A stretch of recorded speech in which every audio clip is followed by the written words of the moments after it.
કચ્છ અને ગુજરાતની રસપ્રદ ઘટનાઓને સમાચાર જાણવા અમારી ચેનલને લાઇક, શેર અને સબસ્ક્રાઇબ કરો.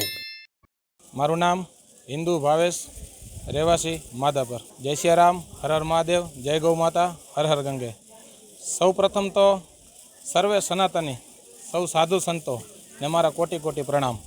અમારી આ યાત્રા ઉત્તરાખંડ હરકી પોળી હરિદ્વારથી ગુજરાત કચ્છ ભુજ ખારી નદી ભૂતનાથ મહાદેવ મંદિર સુધીની છે. 1375 કિલોમીટરની આ પગપાળાની યાત્રા છે.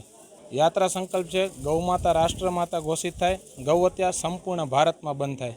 અમારો સર્વે સનાતની સુધી એક સંદેશ છે કે ગૌમાતાને કોઈ પશુની નજરથી ન જોવે. જેમ માતા બાળકનો ઉછેર કરે છે એમ સનાતનનો ઉછેર ગૌમાતા કરે છે. તો ગૌમાતા છે તો સનાતન સુરક્ષિત છે, અને સનાતન સુરક્ષિત છે તો આપણું રાષ્ટ્ર ઓર મજબૂત બનશે. યાત્રામાં અત્યારે 10 થી 15 લોકો આપણા સાથે છે, અને એક ખંભાની આ કળશ કાવડ યાત્રા છે, જેમાં તરંગભાઈ અને હું કાવડ ઉપાડવાના છીએ. બાકી ઘણા બધા લોકો આપણી સાથે જોડાયેલા છે.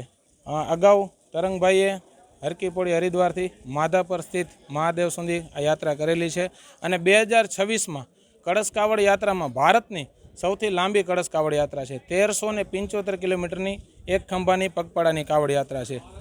નામ સમીરભાઈ જયસુખલાલ મુનશી છે. હું ભૂતનાથ સેવા સંસ્થાનનો ટ્રસ્ટી છું. જય શ્રી રામ. આજે કચ્છનું જેને કહીએ કે ભાગ્યશાળી એવા એક વ્યક્તિ માધાપરના, જેમને ભારતની સૌથી મોટી કાવડ યાત્રાનું આયોજન કર્યું છે. અને એ આયોજન પોતા માટે નથી, પણ ગૌ માતા માટે છે. ગૌ માતાને રાષ્ટ્રમાતા ઘોષિત કરે એના સંકલ્પ અર્થે ભુજના આજે આ ભૂતનાથ મહાદેવ મંદિરેથી એમને આરતી કર્યા બાદ ગૌ માતાની પૂજન કરી અને તેઓ પ્રસ્થાન કરશે.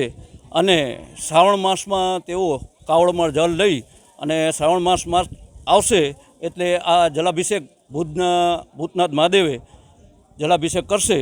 અને ભૂતનાથ મહાદેવ સેવા સંસ્થાના સૌ ટ્રસ્ટીગણો એનો ભવ્યથી ભવ્ય આવકારનું આયોજન કરશે. જય ભૂતનાથ.